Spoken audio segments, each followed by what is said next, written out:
So, hello. Hope everyone is having a great start to the fall. I just love fall weather. It's my favorite.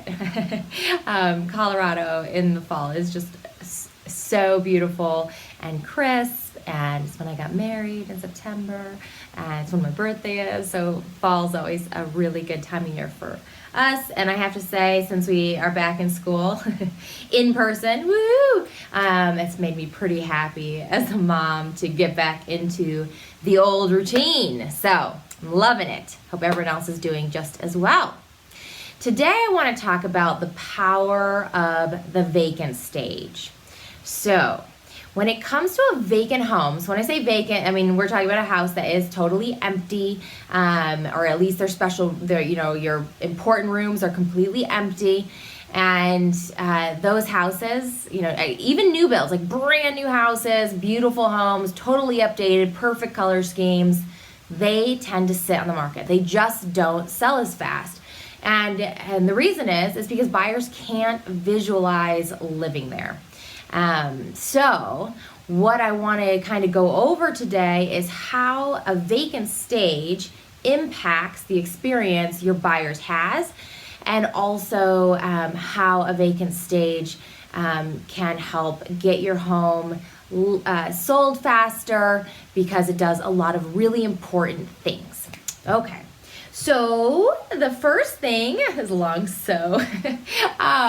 that vacant staging does is it creates spatial awareness. So when we stage a home, we're bringing in full furniture, right? If it's a living room, it's going to have a couch, 2 chairs, coffee table, side tables, art, rugs. It's going to look like a living room. Why that is important, and why it's important to actually bring in full-scale, real-life furniture, not just a couple pillows by the fireplace, is because it gives buyers, the confidence that their stuff's going to fit. So sometimes that's actually a really big concern, right? They walk into their primary bedroom. If it's empty, it's like, oh no, is my bed gonna fit in here? Is that king gonna fit in here? When we stage it, if we put a queen bed or a king bed in, we alleviate that problem. So we assure buyers that their stuff won't fit. We provide the solution before it becomes a problem, right? It's like, okay, we walk in, this is a great living room. It's the perfect size. It has enough room for everyone to sit and gather around a coffee table, for game night. So great. So that is a really huge aspect of why bringing in real furniture and doing a room properly is important, and why it impacts a sale. So we don't lose buyers over concerns of whether their stuff is going to fit. Okay, so the next thing that vacant staging does is it allows buyers to visualize living there. So in a recent survey, a National Association of Realtors survey, 77% of buyers said it was easier to envision their lives in a home when it had stuff in it versus a vacant home, right? So it's really hard to connect to a dining room or a dining space when you don't have a place to sit, right? So once that dining room has a table and chairs, people start picturing Thanksgiving dinner there. They start imagining gathering with their family at that table. What their life will actually look like in that space. It comes alive when there's stuff there, okay? So that's really important. If they start imagining their life there, they're more likely to put in an offer. And that's what you want, right? That's the goal. The next thing that vacant staging does for you, or can do to you, do for you is, let me clarify. When we do a strategic vacant stage package, like we do with Modern Interior Staging Company, we are going to focus on the rooms that buyers care about. So it's strategic in the sense we don't need to just go in and stage every room in your house in order to help that house get sold. There are specific rooms that buyers really care about, and that's the rooms we focus on. So in our initial package, what you're going to get is staging of the entry, right? We need to make sure we make a good first impression. We know that's really important in all things, right? First impression lingers, right? And then living room, dining area, kitchen, primary bedroom, and primary bath. You know, that bedroom, sometimes people leave out that bedroom. Guess who's writing the offer where they're sleeping? They care about that primary bedroom, right? If there's, you know, a secondary bedrooms down in the basement, it's fine. It's where my kids stay. It's where my guest stay. You know, the guest stays. It's not as big of a deal. That primary bedroom is important. They want to know they can get their bed in there too, right? Going back to that. So we focus on those rooms. Additional add-on rooms would be if it works with the target market that you're in. So if you have a more luxury level home, there's a higher expectation, you know, for an office, a formal dining room. Some of those rooms get added on, but only if it makes sense for your demographic, your market, and your home. So that is really important.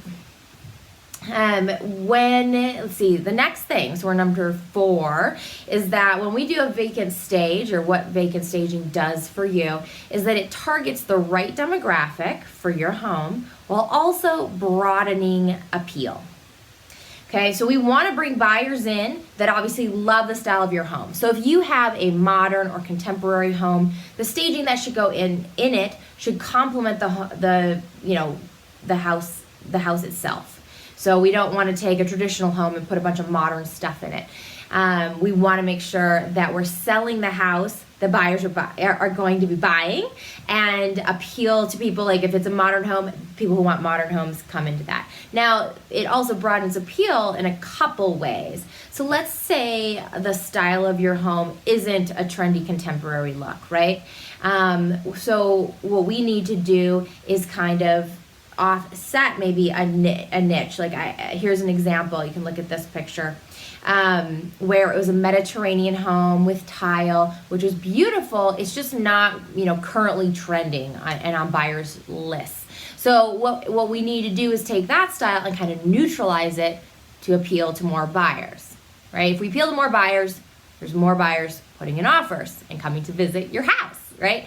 The other thing that staging can do to broaden appeal is neutralizing other elements of the home, such as your paint color. So usually I'm recommending paint. Sometimes that works. We paint it and it freshens it up and it's neutral. Other times, like in this picture that you can take a look at, it was really vaulted ceilings. That was just going to be too big of a job for this particular seller. So how do we neutralize yellow walls? And we brought in lighter color furniture to really show that this is a really beautiful room in a higher price point. It was in the $700,000 range. So we don't want people to get distracted or hung up on a paint color maybe that's not theirs, if we can't, their favorite, if we can help it. So that's another thing that staging does as far as broadening appeal. And then another thing that it does when we're doing that is let's see, like a older home. Like we have, you always have these historic areas in a town. In our neighborhood, we have, in Colorado, we have some older homes that are just beautiful and people love them, right? Oh, it has charm. It's so, quaint. I love the character. And that's great. And buyers love that.